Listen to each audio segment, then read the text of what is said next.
el mínimo 23 píxeles que ponemos y el máximo que habíamos averiguado antes, pues 69. Bueno, vamos a ponerle 70 para redondear.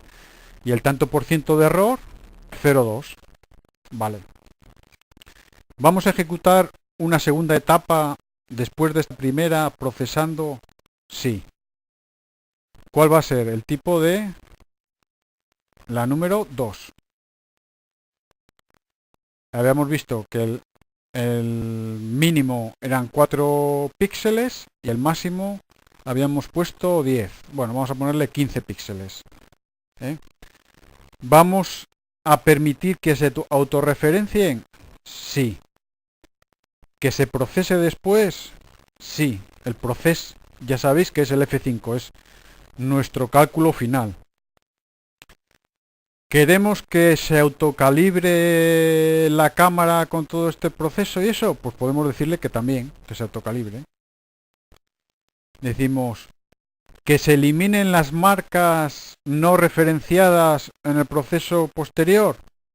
También, es decir, que ese proceso que hacíamos después, marcando en la tabla de calidad, también nos le quitamos. El número de fotos mínimo de referencia, la 3, y búsqueda de distancia, aquí le dejamos el 0. El 0 significa que busca él la distancia adecuada para la referencia. Y esa distancia él la busca a partir del proceso de calibración de las dianas codificadas.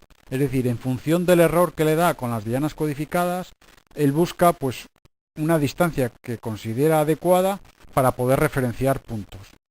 Offset no tenemos tipos de este punto y en el color del target, como en la segunda etapa ya sabemos que hemos elegido dianas blancas o dianas negras, pues decimos que el 2.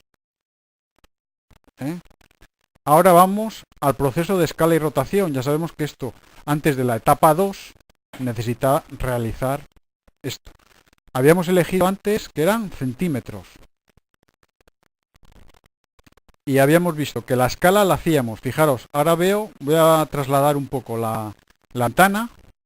Veis en la parte inferior 81 y 85. O sea, la escala la hacíamos entre la diana 81 y el punto 2 era 85. Y esa distancia equivalía a 6 centímetros. Y ahora definimos los ejes. El eje izquierdo, o sea, los ejes los definimos de izquierda a derecha, que sería la diana 81, que veis abajo aquí en la ventana, que tenemos por debajo, y el eje derecho, o sea, digamos, para seleccionar el eje X, será la 85.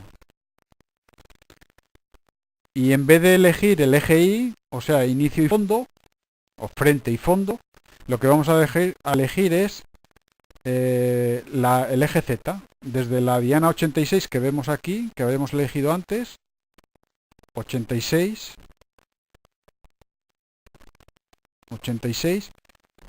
y la diana arriba, que si desplazamos la ventana vemos que es la 31, correcto.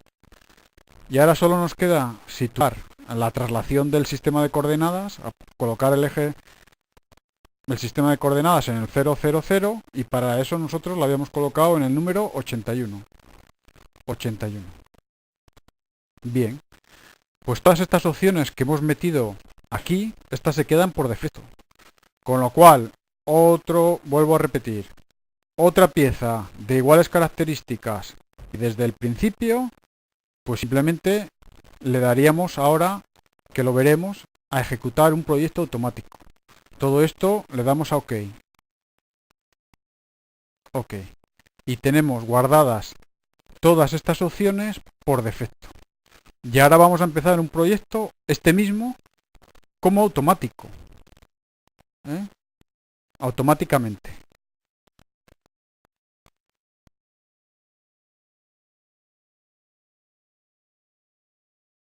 Vamos a iniciar entonces ahora un proceso completamente automático. Para ello vamos a iniciar como si fuera un proceso completamente nuevo.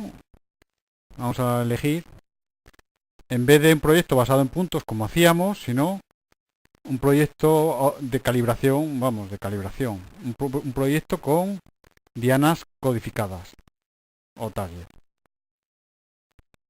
No guardo el ejemplo, bueno, vamos a decirle que sí, pero nos traerá sin cuidado.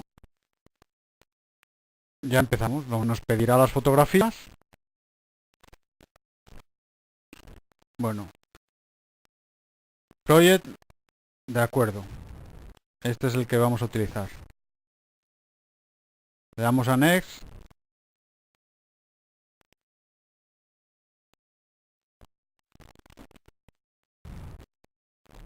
Ahora le decimos que todas las fotografías. Damos otra vez a continuar. Tenemos que elegir la cámara. Hacemos como antes. Inicio ejemplo. Damos a Next. Me vuelve a marcar el mismo mensaje de antes, aquel que el código ESI no coincide con los parámetros de calibración, pero bueno, nos trae sin cuidado. Cerramos. Y nos dice que como no hemos elegido, pues eso, que el parámetro ESI no coincide con el parámetro de calibración, pues que igual no obtenemos buenos resultados, pero nosotros ya sabemos que podemos obtener buenos resultados. Le damos OK y él automáticamente, veis, que empieza a calcular, es decir, empieza a hacer todo lo que ha hecho nosotros antes, pues en una labor rápida, pero quizá no tanto como va a ser ahora, porque ahora nos podemos ir a café tranquilamente mientras él acaba el proceso, que será más o menos largo, pero que le hace él, no lo tenemos que hacer nosotros. Y esa es una ventaja muy adicional, o sea, muy adicional, muy importante para nosotros. Fijaos ahora que en el proceso él ya me ha señalado. Hemos movido un poco la ventana esta donde nos van saliendo cómo va el proceso y me ha indicado que en la fotografía 1 puntos regulares 0, es decir, los puntos regulares son aquellos que marcamos nosotros o las dianas, pero las dianas de punto, y que ha encontrado 137 tarjetas codificadas. Acordaros que eran las primeras que habíamos encontrado nosotros. Luego el proceso parece que va bien. Esto es lo que nos podemos ir esperar, porque este ya le teníamos controlado. Continuamos con el procedimiento. Fijaos ahora que en la fotografía 2, como antes, puntos regulares 0, pero ha encontrado solo 133 dianas codificadas. Y en la fotografía 3, solo 128. Acordaros que había fotografías que en la parte superior de las dianas que estaban situadas encima, pues esas dianas no se veían bien, o sea, no se veían completas, con lo cual esas no las puede reconocer. Por eso los puntos no se referencian bien en todas las fotografías.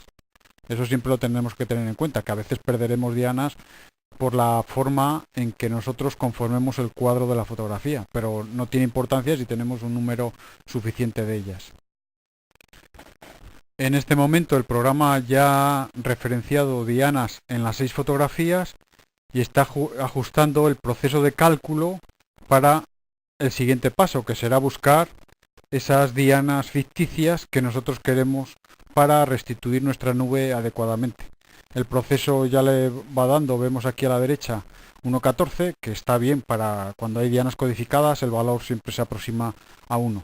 Lo que a nosotros nos interesa siempre cuando vamos a restituir una nube no es tanto el error este final, que cambia un poco de si hay dianas o no las hay, como esos parámetros de píxeles máximos de error y el RMS máximo de 0,5 que debemos de tener. O sea, el número de píxeles de error, el residual, tiene que ser inferior a 1, cuanto más abajo mejor, y el RMS cuanto más abajo mejor, y por debajo de 0,5 es lo más aconsejable.